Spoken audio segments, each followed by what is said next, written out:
This is Untold Truth Explained. In today's episode, we gonna reveal the truth behind Roswell UFO crash.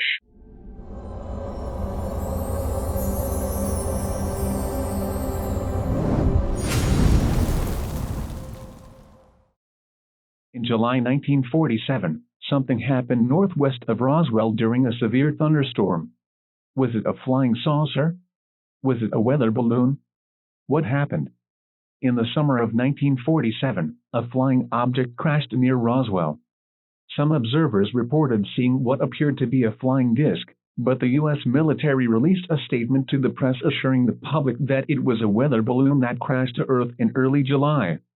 But William Brazel, a supervisor on the grounds where an object crashed outside of Roswell, said he gathered up the debris from the crash, which had crashed in June, not early July as the press statement had said.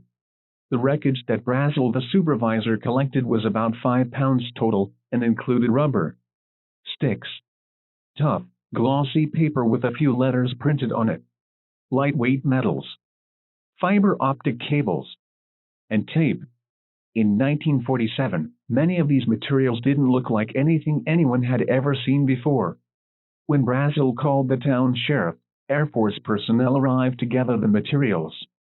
Some people in the area believed that the wreckage was from an alien spacecraft and that alien bodies were removed from the site to be studied, either at Area 51 in Nevada or in Roswell. After the military press release claimed the object is a rogue weather balloon, the story didn't surface in national media again until a few decades later. Nothing happened for many years, until leading UFO researcher Stanton Friedman came across the story in the early 1980s and began the search for information and witnesses. That research brought him to Roswell looking for the public information officer who had been at Roswell Army Airfield in 1947. That officer was Lieutenant Walter Hott. He still lived in Roswell and remembered the press release and the orders from his commanding officer.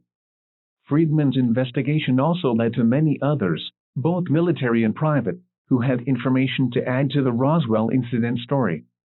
Stepping into the picture very strongly in the late 1980s were Don Schmitt, Kevin Randle, and Tom Carey. Since then, Schmitt and Carey have dedicated their research to Roswell. The debris recovered by rancher W. Mac Brazel was gathered by the military from the Roswell Army Airfield under the direction of Base Intelligence Officer Major Jesse Marcel. On July 8, 1947, Public Information Officer Lieutenant Walter Hott issued a press release under orders from Base Commander Colonel William Blanchard, which said basically that we have in our possession a flying saucer. The next day another press release was issued, this time from General Roger Ramey, stating it was a weather balloon. That was the start of the best-known and well-documented UFO cover-up. Once it became public, the event known as the Roswell Incident, the crash of an alleged flying saucer, the recovery of debris and bodies and the ensuing cover-up by the military, was of such magnitude and so shrouded in mystery that, 70 years later, there are still more questions than answers. Books have been written and TV documentaries have been filmed. Witnesses have come forward. Skeptics have issued rebuttals to the incident, and the debate continues.